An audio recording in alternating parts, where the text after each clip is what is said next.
C'est Winston Churchill qui disait « Un homme d'État pense à la prochaine génération, un homme politique pense à sa prochaine élection ». Un homme d'État est un homme qui regarde loin, qui anticipe, qui a une vision.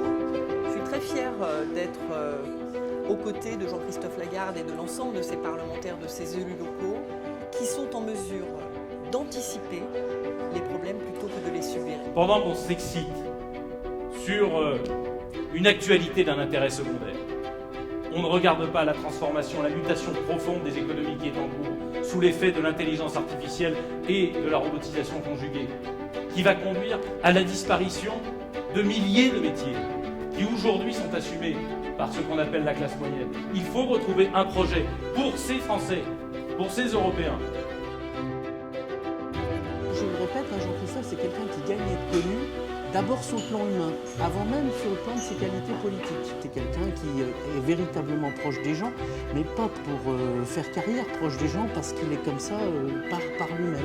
Quand il y a des personnes qui sont en situation de faiblesse, c'est là qu'il a sans doute le plus d'énergie pour les représenter, pour les aider, pour être à leur écoute, pour triompher de certains combats, ce qui est le cas pour les cancers pédiatriques. Trop souvent, on oublie la vraie vie des Français.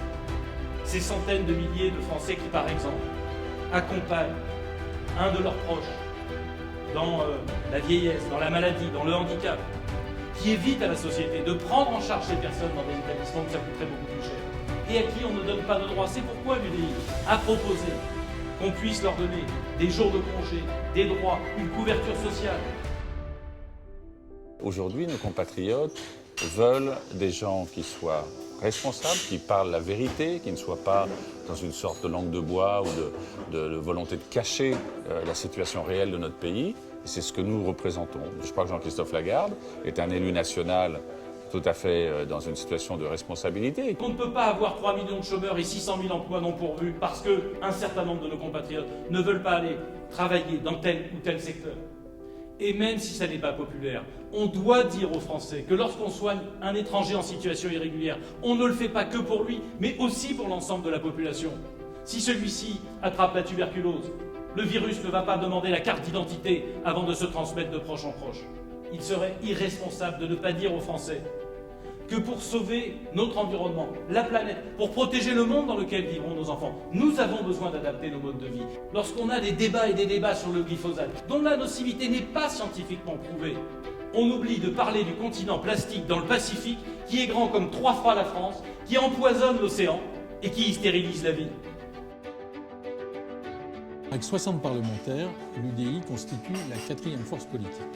Notre positionnement, c'est vrai, est un positionnement libre.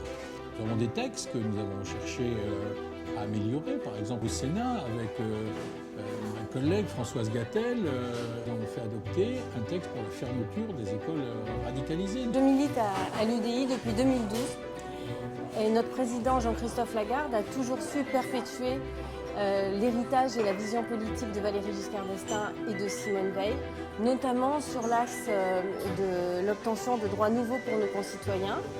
Notre projet politique n'est pas de défendre la France du passé, mais de se projeter dans le monde de demain pour y conquérir de nouveaux droits. Le droit de propriété numérique sur les données qu'on nous vole, que les GAFA nous volent, avec lequel ils créent des milliards sans même nous payer, sans même nous rémunérer, alors que c'est sur notre dos que se fait cet enrichissement. Le droit à un revenu universel pour tous, pour faire face aux mutations du monde économique, bien sûr en contrepartie d'un effort fourni en utilité sociale.